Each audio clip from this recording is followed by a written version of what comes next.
North Korea's nuclear development has ingrained itself into government and law and isolated them. In my historical analysis of North Korea and its development of nuclear power, through a series of news and online papers, I was able to argue North Korea's constitutional provisions since the Cold War have actively integrated nuclear weapons into its governing body and ideologies.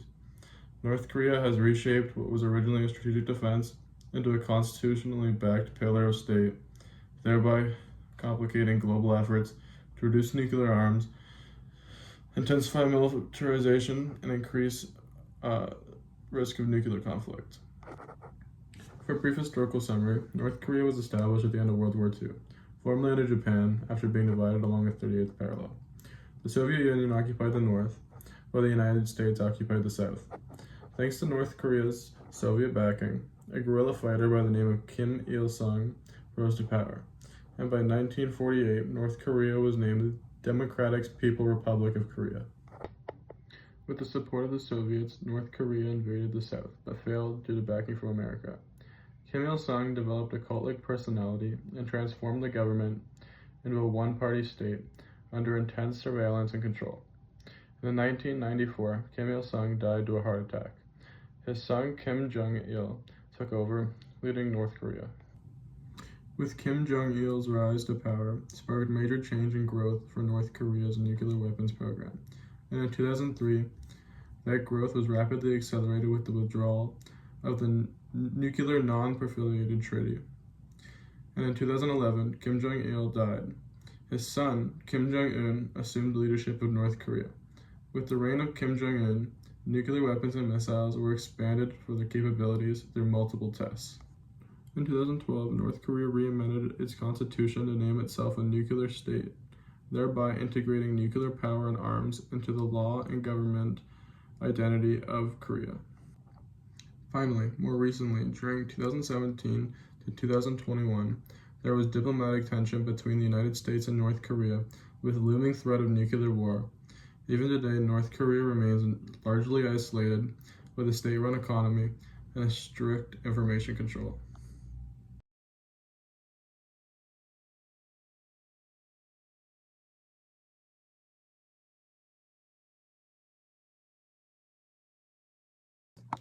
The best place to begin this analysis of North Korea's nuclear development is the Korean War, or the Forgotten War. The Korean War took place at the height of the Cold War between the Soviet Union and the United States. In the decades before the Second World War, Soviet physicists were focusing heavily on nuclear research, and by 1949, they were able to develop a nuclear weapon. Thanks to Soviet backing during the Korean War, there was an added focus on the outcome due to the surrounding allies and connections. North Korea's forces were mainly Korean communist guerrillas who had previously served with the Chinese People's Liberation Army. The Korean War was bloody, and the death toll of 3 million people and tens of thousands casualties. As a result of these casualties and the loss of the war led to North Korea's intensification of militarization and surveillance and control. If not for Soviet influence and the Korean War, Korea's rapid militarization and nuclear development would never have took off the way it did. What started as a strategic defense would later turn into an integrated part of the country's identity and constitution. After the passing of Kim Il-sung and his son Kim Jong-il assuming power, there was a spark in the evolution of nuclear power becoming integrated with North Korea. Thanks to the 1968 Nuclear Non-Proliferation Treaty, North Korea was barred from making nuclear weapons. However, in 2003, North Korea announced that they would be pulling out of the treaty and reducing their non-proliferation efforts. By removing themselves from the treaty, North Korea announced to the world that they were no longer anti-nuke. Despite press releases claiming that they did not seek the development of nuclear arms, many countries condemned North Korea's choice to leave the treaty, but remained on good terms to attempt a peaceful solution, like the United States President George W. Bush. By leaving the treaty, North Korea put the world on notice that they are a potential threat with nuclear arms at their disposal, and disrupted global order and peace. With the treaty no longer barring North Korea from developing nuclear arms, they were able to move their development of nuclear arms forward again, taking another step forward, integrating nuclear arms into their country's government identity. Furthermore, with the passing of Kim Jong-il and his son Kim Jong-un stepping into leadership, nuclear power solidified itself in the Korean government and law. During 2012, North Korea made a constitutional change that officially named itself a nuclear state, announcing its nuclear capabilities through state-run media but no expression can be stronger than including it in their constitution. By including their nuclear arms in the constitution, North Korea has effectively made it a part of their government and country's identity. Thanks to North Korea's constitutional revisions, nuclear arms has now become a part of their law and government and a deeper part of their society. By announcing to the rest of the world that North Korea is nuclear armed, they have once again troubled world leaders and possible allies, further isolating themselves on the world stage. Thanks to the over-militarization and constitutional revisions to become a nuclear state, over curing famine plaguing their country, and a cult-like personality from government leaders, North Korea delegitimizes their government in the eyes of world leaders at the cost of nuclear weapons. North Korea furthered their statement that they were an irreversible nuclear state by claiming the Intergovernmental Body for Nuclear Cooperation had no legal right or moral justification to interfere with what they claimed an internal affair. Continuing on the topic of North Korea's nuclear state status, North Korea announced to the world that its status as a nuclear state has become irreversible. Thanks to North Korea's firm stance on being declared a nuclear state and the demands to do so secretly, they have raised the suspicion of many global powers. For example, a joint military drill involving Japan, South Korea, and the United States took place on September 19th on an island in South Korea.